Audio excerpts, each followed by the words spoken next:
Oh, hello everyone. Welcome to the first episode of the Water Smart program entitled Water All Around You. My name is Brian Taylor and I'm the educator with the North and South Rivers Watershed Association. Instead of me visiting you in the classroom, because of the pandemic, you're going to be joining me here in my kitchen as we explore the watershed together. The North and South Rivers Watershed Association, or NSRWA, is a local grassroots nonprofit whose main goal is to protect and preserve water for people and the animals that depend on it. Through advocacy, education, and engagement programs, we are working very hard and have been for the past 50 years to maintain all the ecosystems and protect healthy water, both for now and for the future. In this program, we're going to be discussing all things water. There's going to be several episodes that we're going to see, and we're going to be taking some tours and going to different places and talking with different people as we learn all about the water. In this episode, we're going to talk about what a watershed is, how a watershed works, and we're also going to discover what watershed you live in. To start, let's talk about what a watershed actually is.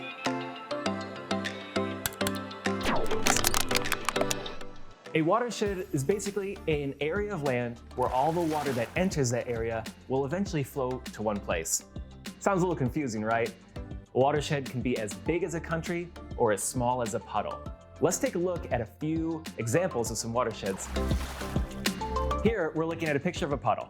Doesn't look like much, right? Well, in fact, this is a miniature watershed. I'm sure you can find one of these in your yard somewhere when it rains.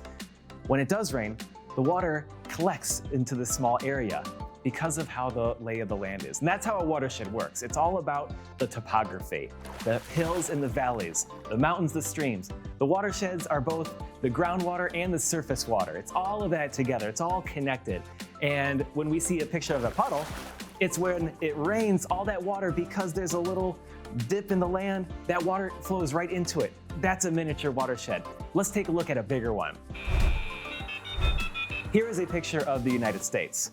And going sort of through the middle, kind of maybe it's a little west, is the Rocky Mountains, or the Continental Divide.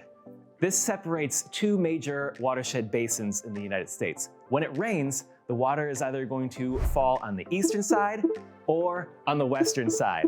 That is what separates the two major watershed boundaries. It's the mountains, it's the topography, it's how the lay of the land is, the mountains and the valleys, the rivers, the streams, the pools, the puddles, the groundwaters, all that is what is part of a watershed.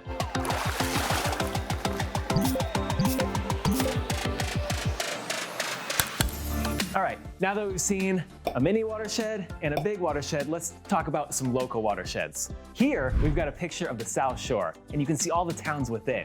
Probably one of the towns that you live in here.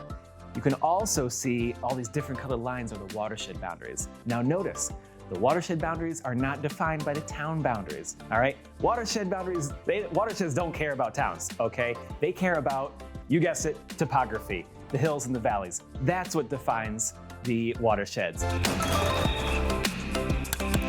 Now let's take a closer look at the North River, for example. You can see that the North River has boundaries along the towns of Marshfield, Scituate, Norwell, Hanover, and Pembroke. But you can see that not all of those towns are within the North River watershed. That's because, once again, the towns don't share the same boundaries as the watersheds, and also the watersheds make their boundaries by the land's topography. Now that we've seen a few examples of some watersheds, let's figure out how a watershed actually works. And for this, we're going to be joining our citizen scientists to find out. Hi, I'm Grant, and this is Will. And we are going to be modeling a watershed using our patent-pending crumple image technology. Indeed we are, Grant. As we know, a watershed is an area of land that drains or sheds water to one location, a river, pond, lake, etc. That's hard to understand, right?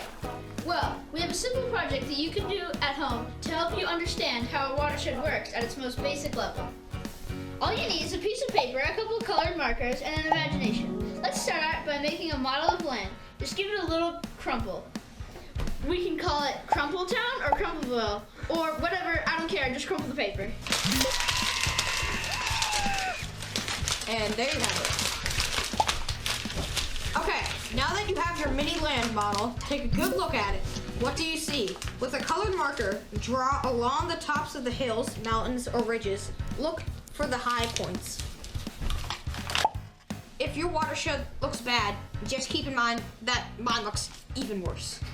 These lines represent the watershed boundaries. What direction does water always run? If you said downhill, you are correct.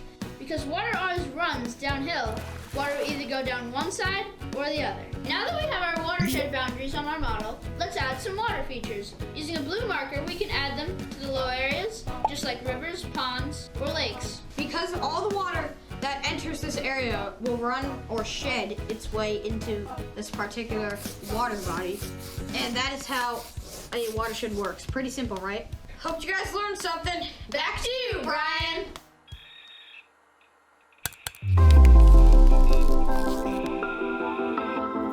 Great, thanks guys. Now that we've learned the basics about watersheds, go out and explore your own watershed. My name is Brian Taylor with the North-South Rivers Watershed Association, and we will see you next time.